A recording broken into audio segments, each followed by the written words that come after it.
The Superstition mountains rise out of the desert, like something unfinished, jagged, burned, and different in a way that's hard to explain if you've never stood beneath them.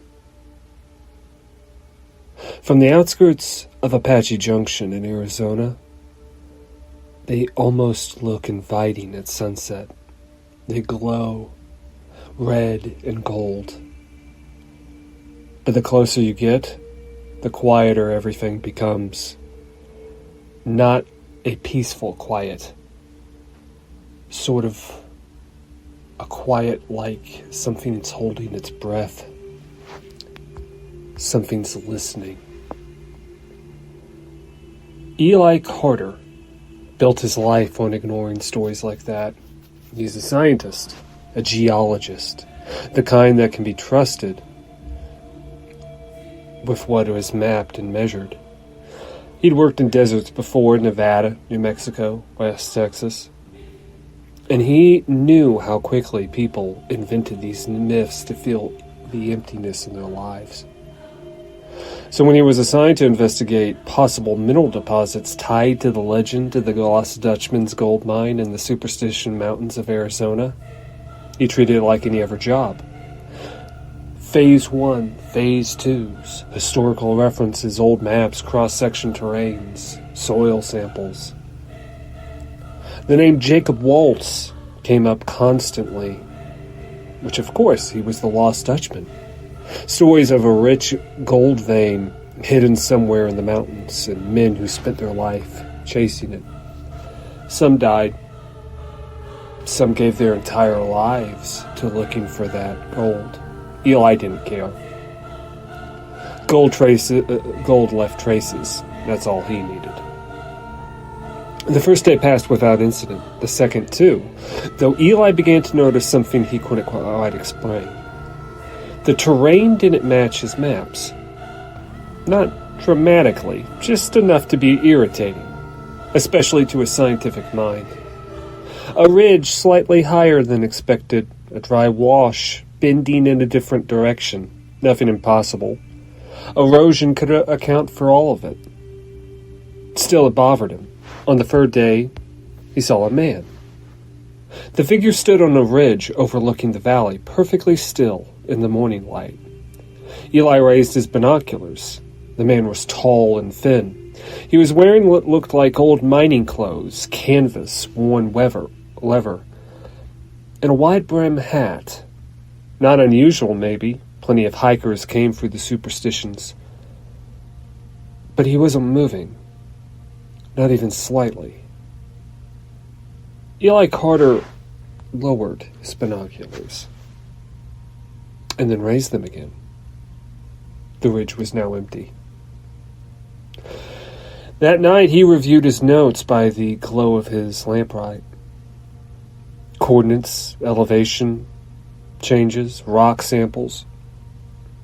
Everything checked out except the feeling that something was off, and that feeling he tried to ignore. But as he settled into his sleeping bag, he again noticed something that made him sit up. This time there were footprints around his camp.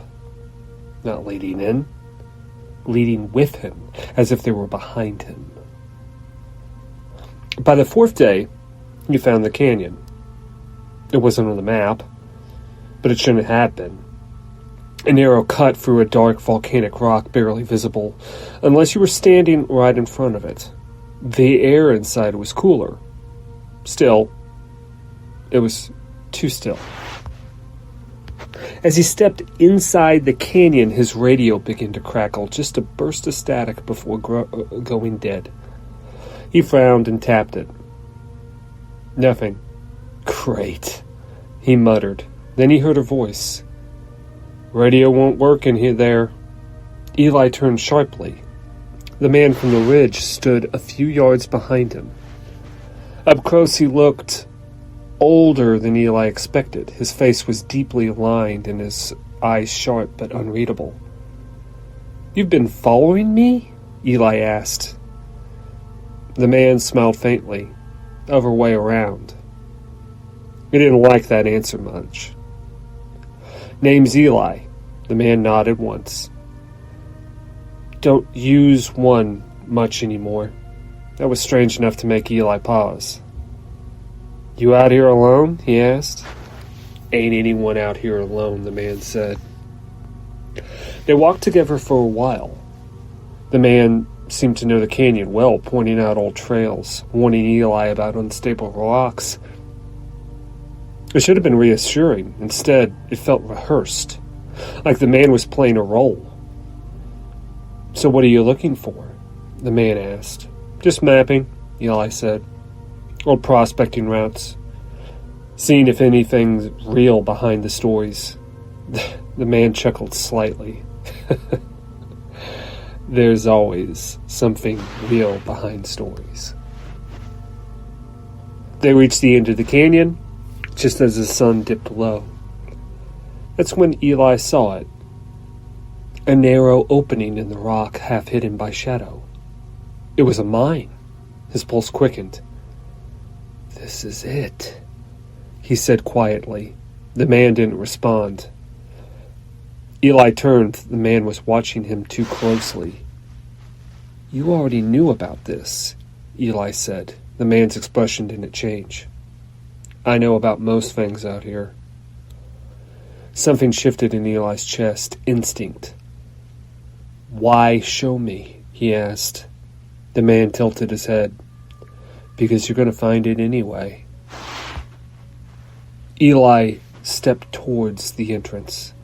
Carved into the rock beside it were words, barely visible under the years of erosion.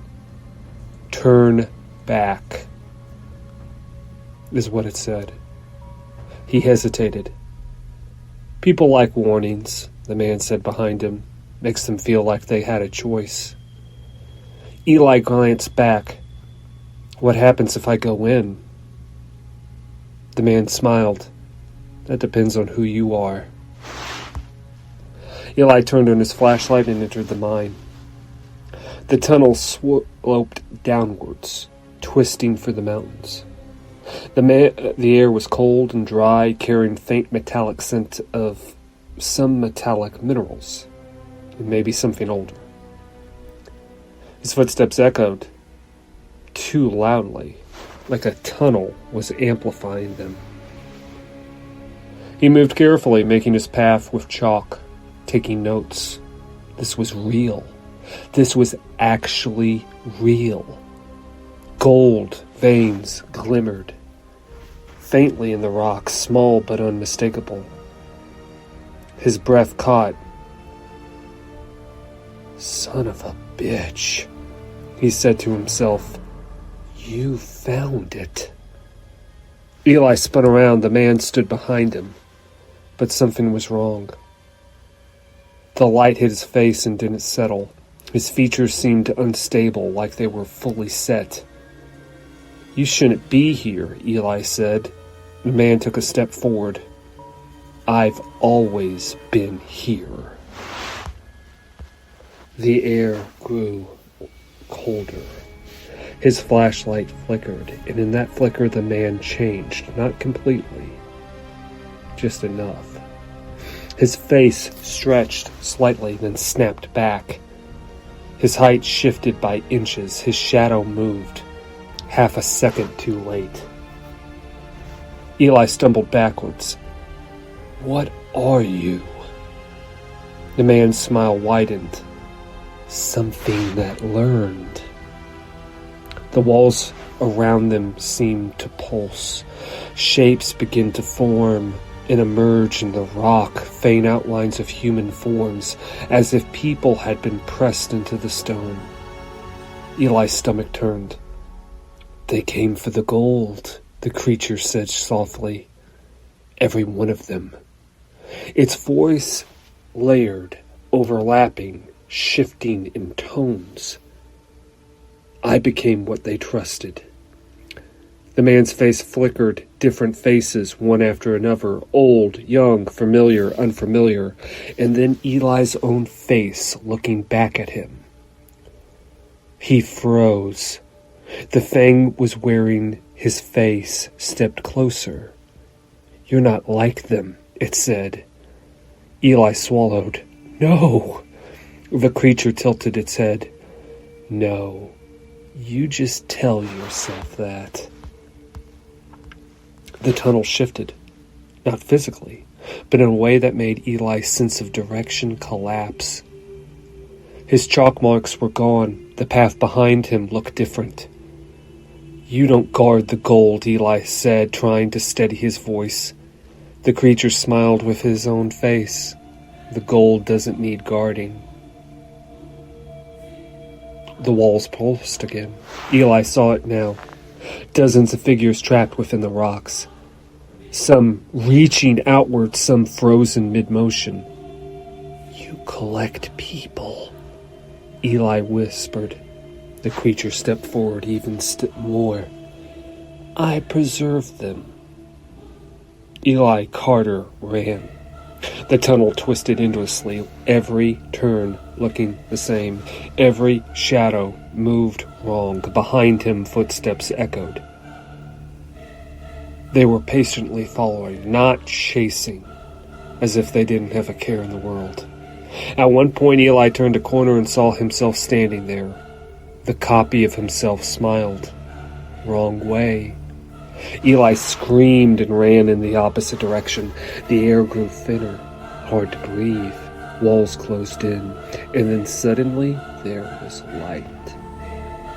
He burst out of the mine and collapsed in the dirt, gasping. The canyon was silent, empty. No entrance, no footsteps, no sign that anything had ever even been there. They found Eli Carter 2 days later, miles from where he entered, alive, barely coherent. He repeated the same phrase over and over. "It knows you before you know yourself." Back in Phoenix, Carter tried to return to normal. He couldn't. Mirrors bothered him. Reflections felt delayed. Sometimes he'd catch himself moving just slightly out of sync. One night, weeks later, he heard a voice in his apartment. "Still mapping?" Eli froze, slowly turned. Someone stood in the hallway. Himself, but not quite himself. The thing smiled. "You left before we were done." Eli shook his head, backing away. No, you stayed there." The creature stepped forward. "I don't stay anywhere." He ran again, but this time there was nowhere to go. When people go missing in the Superstition Mountains, search teams still look. They still call names. They follow trails. But sometimes they report something strange. A lone figure guiding them, helping them, leading them closer to where someone disappeared. And when they thank him, he smiles, just a little too wide. Because the thing in the mountains doesn't just guard the gold. It learns you, becomes you, and eventually, it doesn't need the mountains at all.